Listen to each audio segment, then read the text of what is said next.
Assalamualaikum warahmatullahi wabarakatuh.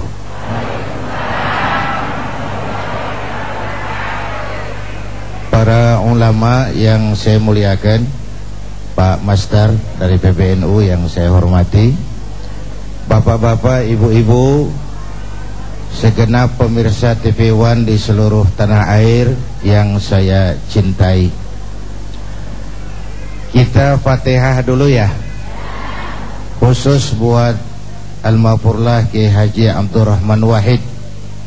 Mudah-mudahan beliau diterima segala kebaikannya, diampuni segala dosa dan kesalahannya, dan kita dapat meneruskan kebaikan-kebaikan beliau. Ala hadhihi niyyah wa ila hadratin Nabi. Al-Fatihah. Bapak, Ibu, dan pemirsa TV One yang saya hormati, banyak kebaikan-kebaikan, jasa dan perjuangan yang telah diwariskan oleh guru bangsa Gus Dur kepada kita semua. Mulai dari berjuang menegakkan demokrasi sampai kepada menerjemahkan apa yang jadi tema pengajian kita kali ini, Islam sebagai rahmatan lil alamin. Dalam berjuang menegakkan demokrasi, beliau bersama teman-teman membangun Fordem, Forum Demokrasi, sebuah lembaga bukan hanya harus kita lihat dari ide yang diusungnya, tetapi juga situasi pada saat itu dibangun. Kalau orang kayak saya teriak-teriak berantas korupsi, ganyang korupsi, itu sih nggak istimewa, karena saya nggak punya kesempatan untuk korupsi. Kalau sekarang orang teriak-teriak demokrasi, memang iklimnya sudah menunjang. Tapi pada saat beliau Al-Maghfurlah membangun forum demokrasi, suasana sangat otoriter, punya keberanian moral, punya nyali.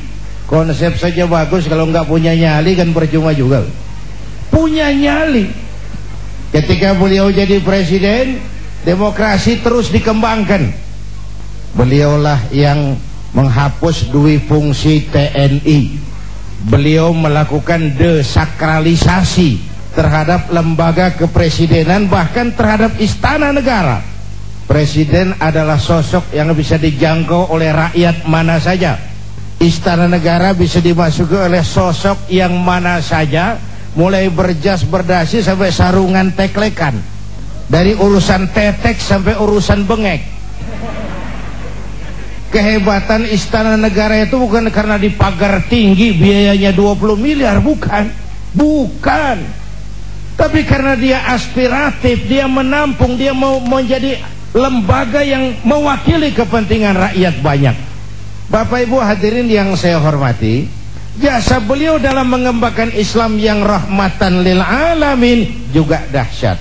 Mari, ini kan menjelang bulan Maulid. Buat kita, idola kita tidak lain baginda Rasul.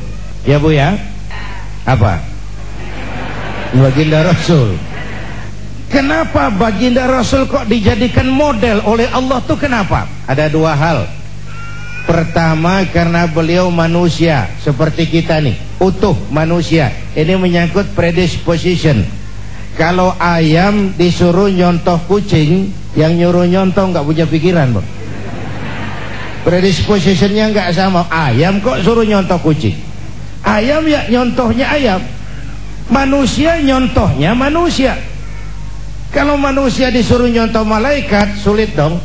Gimana nyontohnya malaikat? Minum enggak, makan enggak, sama duit enggak open, sama perempuan budak, susah kan nyontohnya. Malaikat itu makhluk yang secara instinktif diciptakan untuk, kalau manusia disuruh nyontoh manusia, itu perintah masuk akal. Rasulullah manusia utuh seperti kita. Kalau manusia diminta mencontoh manusia, itu perintah masuk akal. Cuma walaupun manusia, beliau itu basyarun la kal basyari.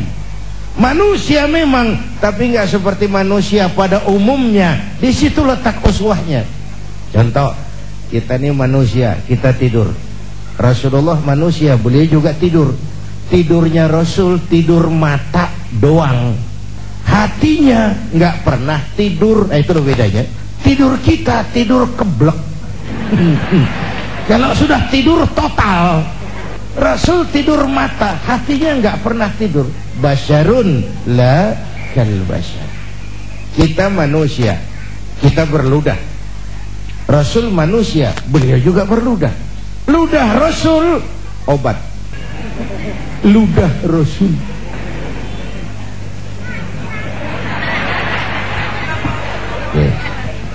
Di Goa Thur, Sayyidina Abu Bakar turun duluan bersihin goa. Sebentar ya Rasul, saya bersihin. Kalau ada binatang berbisa, silakan. Turun Sayyidina Abu Bakar bersihin goa. Betul, tangannya digigit kalajengking, Pak. Sakit, ngebet, bengkak. Kalajengking Arab. Ya memang di Arab kejadian itu. Ya udah dengerin aja, kenapa sih?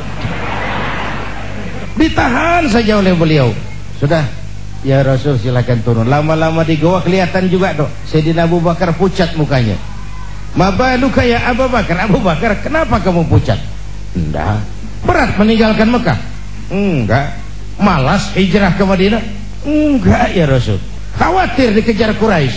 Orang kata enggak. Enggak. Kenapa mukamu pucat? Tangan digigit kalajengking. Kenapa kau ngomong dari tadi? Saya enggak mau nyusahin hati Tuhan ya Rasul, biarlah saya tahu. Ah kau, siniin tanganmu. Diambil sama baginda Rasul. Bismillahirrahmanirrahim. Diludahin, sembuh, ringkas saat itu juga. Ludah Rasul. Coba kita yang ngeludahin, bikin bengkak urusan, bukan bikin sembuh. Ya bacaan sih sama, bobot yang beda itu. Ini kan zaman sekarang kita mau nyari keramat tempelan melulu nih. Bacaan sih sama, bobot yang beda. Kita manusia berkeringat, Rasul manusia, beliau juga berkeringat. Keringatnya baginda Rasul harum wangi bau minyak kasturi. Zaman belum ada parfum. Keringat kita rasain aja masing-masing. Itu sisi pertama kenapa beliau dijadikan model. Ini nanti baru pengantar menuju rahmatan lil alamin. Alasan kedua kenapa beliau jadi contoh, karena beliau sosok yang multidimensi. Sesuatu itu bisa dijadikan contoh kalau dia multi. Saya ini guru Pak, Rasul ngajar Mas. Saya ini jenderal Pak, Rasul mimpin tentara di medan perang. Saya ini pengusaha Pak, Rasul dagang Bung. Saya ini mubalik, Rasul dakwah Mas. Saya ini kepala rumah tangga, Rasul punya anak istri Bung. Dan di dalam keseluruhannya beliau uswatun. Bagaimana membina rumah tangga bahagia menurut contoh Nabi Isa? Tidak ada Mas. Kenapa? Nabi Isa belum sempat kawin. Nabi Isa belum sempat kawin. Ada pengikut Nabi Isa menyangka tidak kawin ajaran Nabi Isa, ikut lagi nggak kawin, mubazir. Loh Pak, saya kalau kiai nggak boleh kawin, saya pilih berhenti jadi kiai Pak. Bapak Ibu hadirin yang saya hormati, dan Imam Busairi malah menggambarkan begini, ka'annahu wa huwa fardun fi jalalatihi fi askarin hina talqahu wa fi hasham. Yang dahsyat, kehebatan Rasulullah itu sepertinya sama di lini manapun beliau itu, baik di tengah tentara atau waktu sendirian. Begini dah yang gampang nih, pakai bahasa kita nih, bahasa Ciganjur.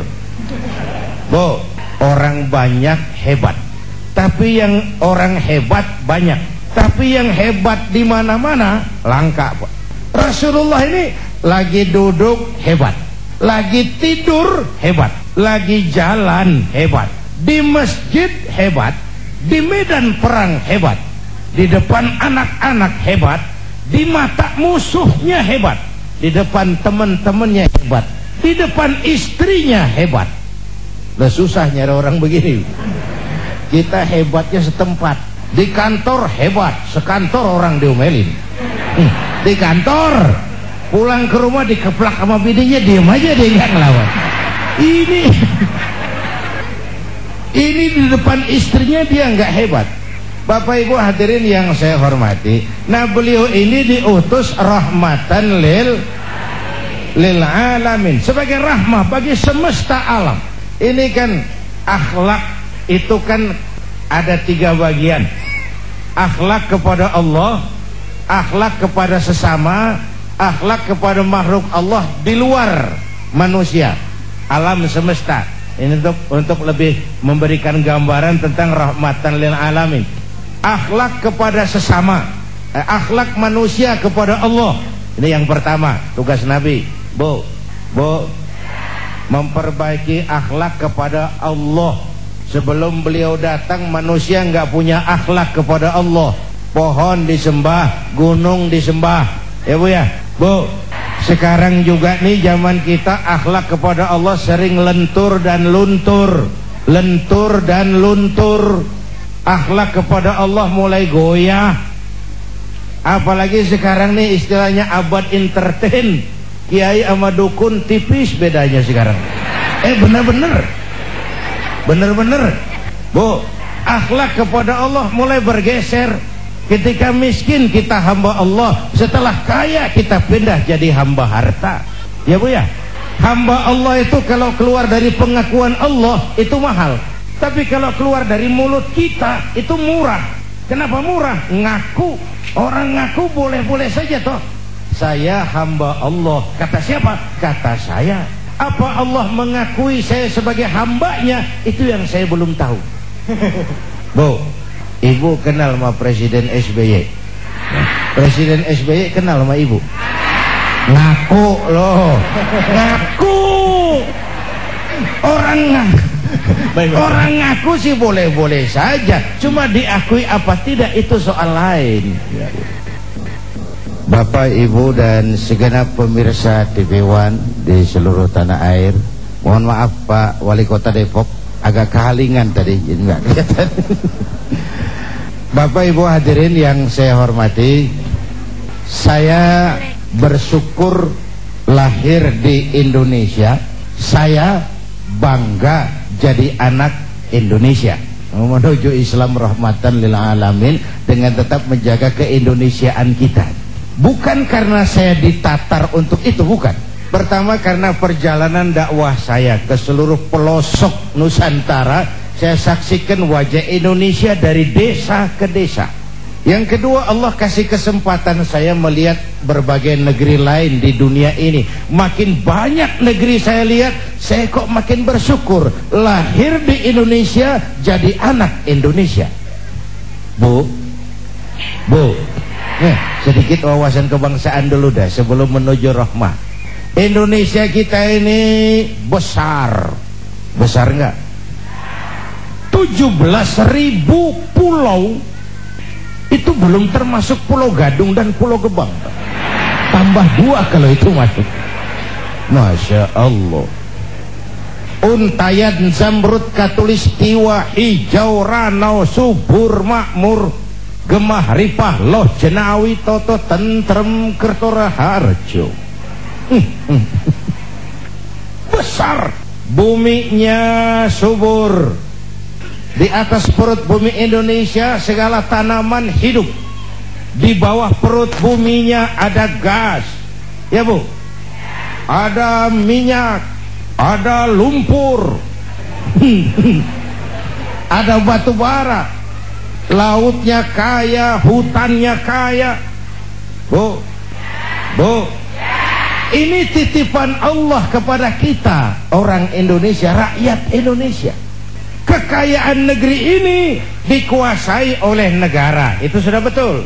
Tapi harus digunakan bagi sebesar-besar kemakmuran rakyat. Itu amanat pasal 33. Itulah sebabnya kita perlu membangun kebersamaan. Bu, kita ini sudah diajarkan oleh masjid bagaimana menata masyarakat yang baik, memelihara kemajmukan. Coba masyarakat masjid. Pertama, siapapun masuk masjid copot sendal, buka sepatu. Benar itu? Kan ini masyarakat yang mau kita bangun. Jangan ada warga negara kelas 1 di republik ini. Lurah masuk masjid buka sepatu rah. Camat masuk masjid buka sepatu. Itu Pak tuh yang ngomong tuh. Enggak, mat. Tapi yang penting kemajmukan. Kalau sudah masuk ke masjid, sholat berjamaah, nggak pernah kita usil dari mana orang datang. Yang penting kemana dia menghadap. Inilah komitmen keindonesiaan. Coba masyarakat masjid, lo dari mana? Dari kidul mang, madep ngulon. Lo dari mana? Dari wetan, madep ngulon. Lo dari mana? Dari kulon, madep ngulon juga lo. Kita ini bineka, tapi tunggal. Kita ini beragam, tapi oleh Islam memperkuat semangat nasionalisme ketika Rasul mengajarkan hubbul watan minal, cinta tanah air bagian dari iman. Lah tanah air kita bukan Arab Saudi, bukan Palestina, bukan Aljazair. Tanah air kita Indonesia. Mencintai Indonesia bagian daripada iman. Saya belum pernah melihat suatu agama mengajarkan begini luhur, cinta tanah air bagian daripada iman. Bagaimana agama mendorong mengentalnya semangat nasionalisme.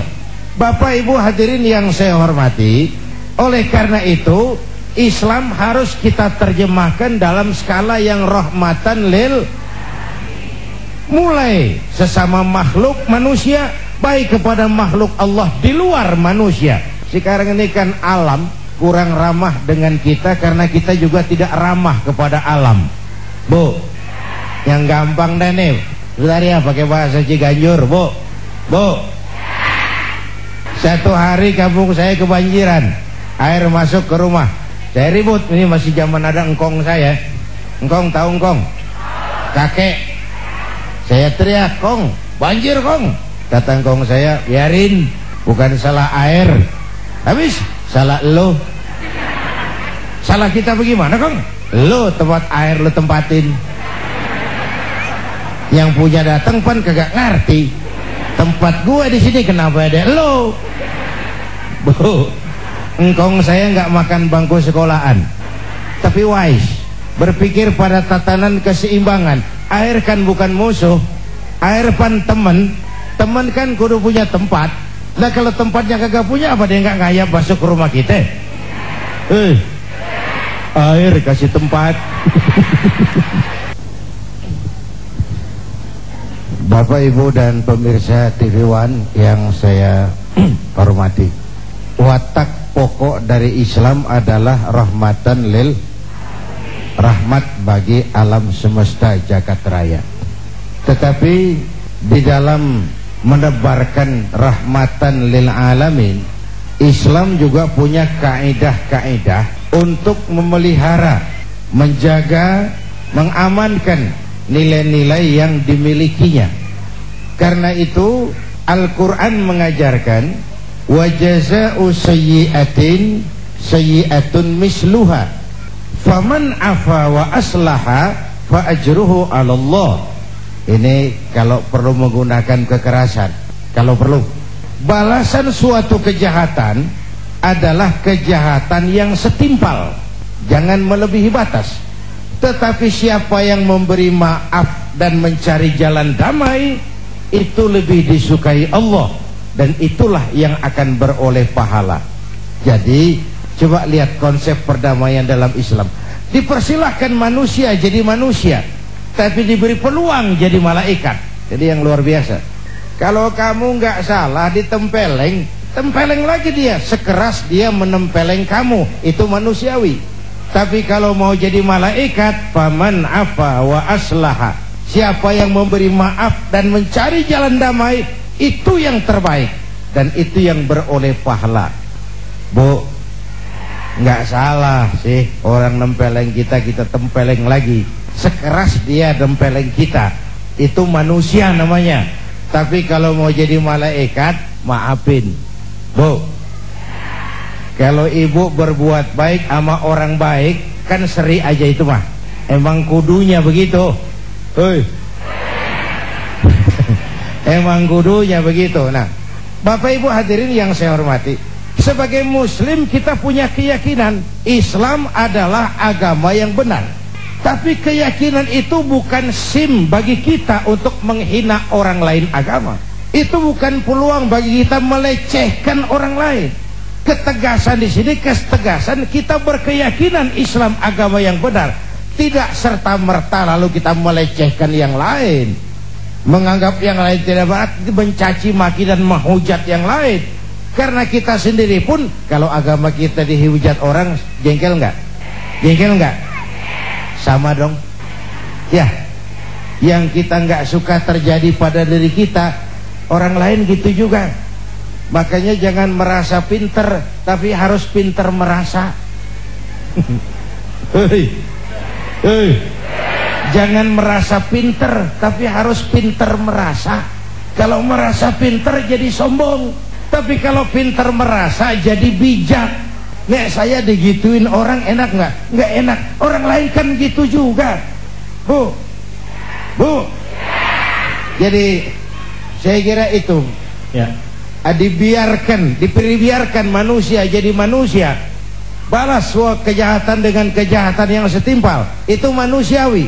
Tapi kalau mau jadi malaikat, faman afa wa aslaha, siapa yang memberi maaf dan mencari jalan damai, itu yang terbaik. Dengan kata lain, musuh sih jangan dicari, tapi kalau ketemu sih jangan lari. Ya. Baik. Bapak Ibu pemirsa TV One, menarik sekali. Yang pertama, jujurlah. Jujurlah itu kalau bahasa seniman, jangan ada dusta di antara kita. Selama ini urusan jadi bebelit ini karena kita pandai bermain minyak di atas air, menggunting dalam lipatan, manis kalau berhadapan, balik belakang lain bicara. Mulutnya cerita tentang jihad terhadap korupsi, tapi di belakang melindungi koruptor. Itu kan ada dusta di antara kita. Sederhana pesan Gus Dur, jujur. Dan kejujuran itu dimulai dari diri sendiri. Rasul mengajarkan, ana awwal wajibin ala ma amartukum bih. Apapun yang aku perintahkan kepadamu, aku pelaksana pertamanya. Maka perintahnya berwibawa, ajarannya diikuti orang karena beliau menggunakan prinsip ini. Lidahnya adalah hatinya, ucapannya adalah perbuatannya. Orang ikut tidak ragu-ragu. Tidak ada yang disembunyikan oleh baginda Rasul. Beliau bukan tokoh yang piawai membangun pencitraan, tidak. Beliau tokoh yang jujurlah apa adanya. Itu yang saya katakan tadi, desakralisasi lembaga kepresidenan. Presiden bisa dijangkau siapa saja. Desakralisasi istana negara, istana bisa dimasuki oleh rakyat yang bagaimanapun saja. Ya Bu? Jujurlah. Satu. Yang kedua, adil. Bersikap adil, terutama kepada diri sendiri. Bapak Ibu hadirin yang saya hormati, rakyat merasa selama ini keadilan itu mahal. Bahkan keadilan sering seperti pisau, tajam ke bawah, tumpul ke atas. Asal kita nih yang kecil-kecil salah, hukum cepat benar prosesnya. Begitu yang gede salah, orang pada diem belaga bego. Itu yang bikin kita capek. Yang nyolong semangka, buah randu, apa lagi? Ya lo hitungin aja dah. Itu sebuah potret betapa keadilan itu masih mahal di negeri ini. Bapak Ibu hadirin yang saya hormati, yang ketiga tadi, taat hukum.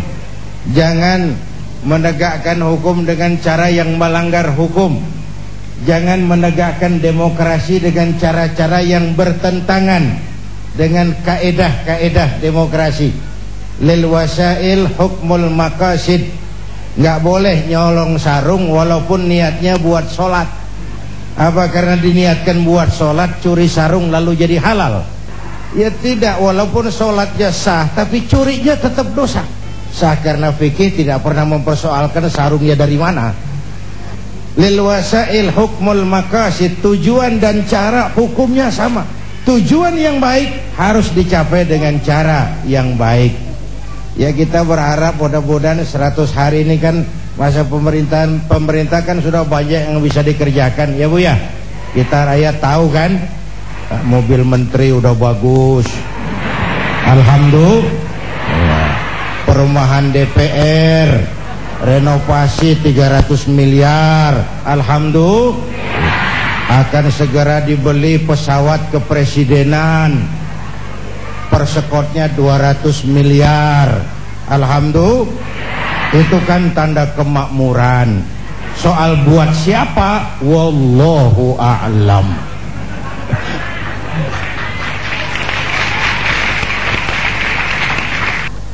Bapak Ibu hadirin, saya mulai dulu dengan masalah pemimpin.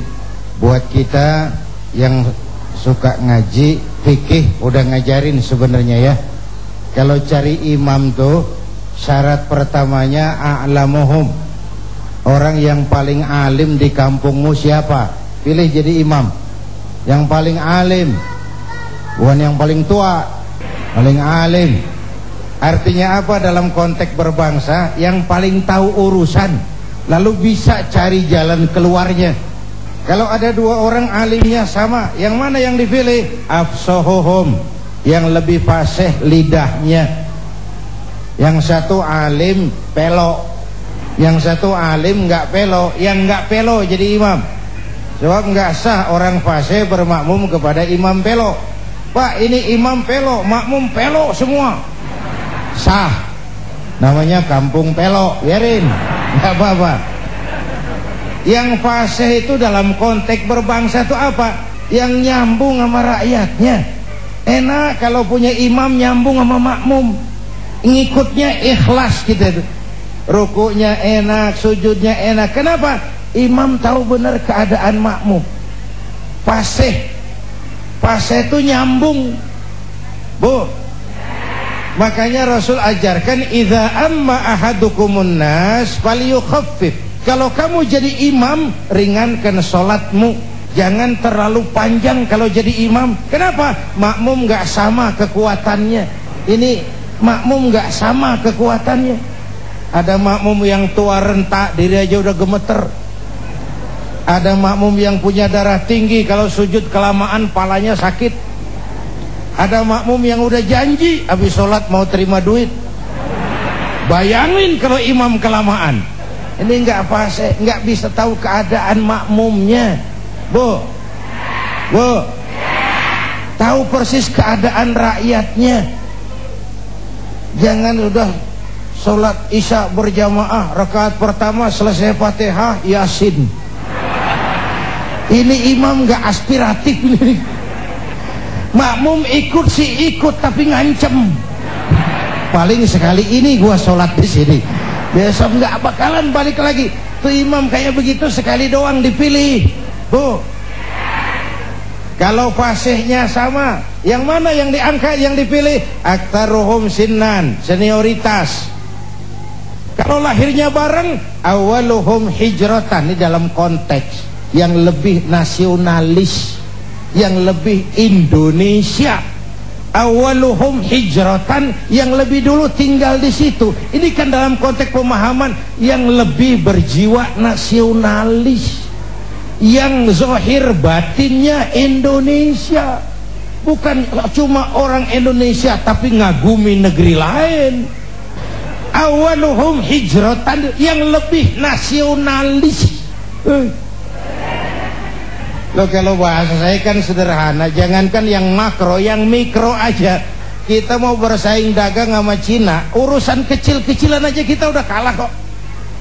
Makanan ringan tuh, pizza, hamburger, McDonald, Kentucky, udah nyampe ke latar rumah kita. Ya, ongol-ongol.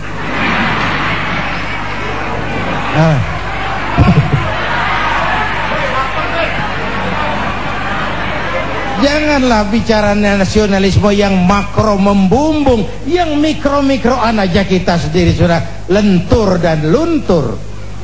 Jadi memang konteksnya cari pemimpin itu yang lebih nasionalis. Awaluhum hijratan, yang lebih dulu tinggal di situ, dia lebih paham lingkungan.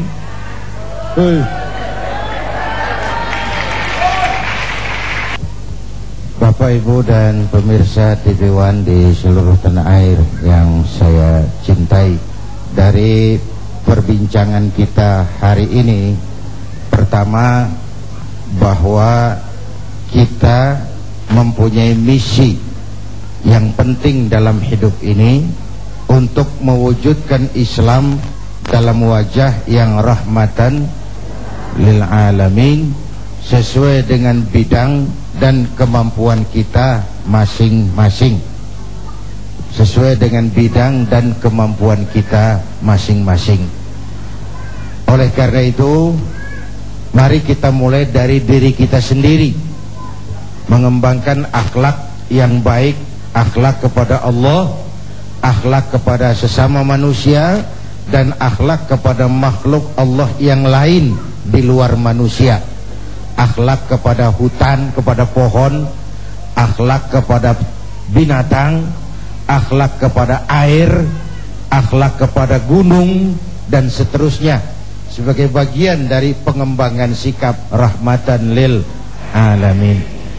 Akhirnya kita mohon pertolongan Allah, mudah-mudahan bangsa ini diberi jalan keluar dari berbagai kesulitan, diberikan pemimpin yang adil, yang taat kepada Allah dan Rasulnya, dan sayang kepada kita semua.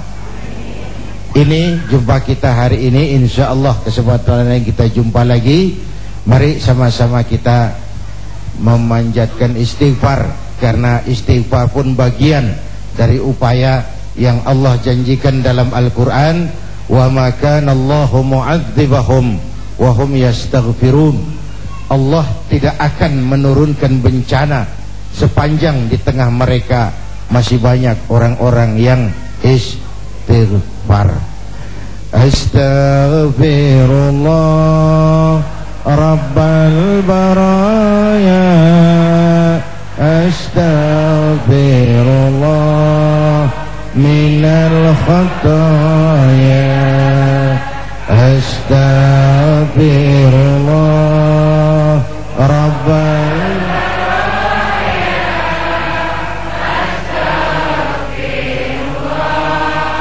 minal khataya, dalam surat Al-Hujurat ayat 13 Allah berfirman, hai manusia, sesungguhnya kami menciptakan kamu dari seorang laki-laki dan seorang perempuan, dan menjadikan kamu berbangsa-bangsa dan bersuku-suku supaya kamu saling kenal.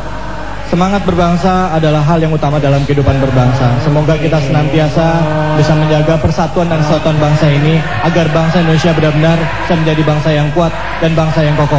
Terlebih dari itu semua, tentunya kita umat Islam mari kembali lagi mengkaji dan juga mempelajari agama Islam, agar Islam benar-benar menjadi rahmatan lil alamin, membawa kedamaian bagi seluruh alam semesta. Saya David Alik undur diri di hadapan Anda, dan terima kasih kami ucapkan pada keluarga besar almarhum Kiai Haji Abdul Rahman Wahid. Terima kasih kepada Bapak Mas Dar Farid Mas Udi, dan juga terima kasih Bapak Lukman Hakim, terima kasih pada Bapak Nur Mahmudi Ismail. Terima kasih kepada pemirsa. Kami mohon maaf jika ada kekurangan dan kesalahan. Minggu depan kami akan disiarkan langsung dari Rutan Pondok Bambu. Wabillahi taufiq wal hidayah. Wassalamualaikum warahmatullahi wabarakatuh.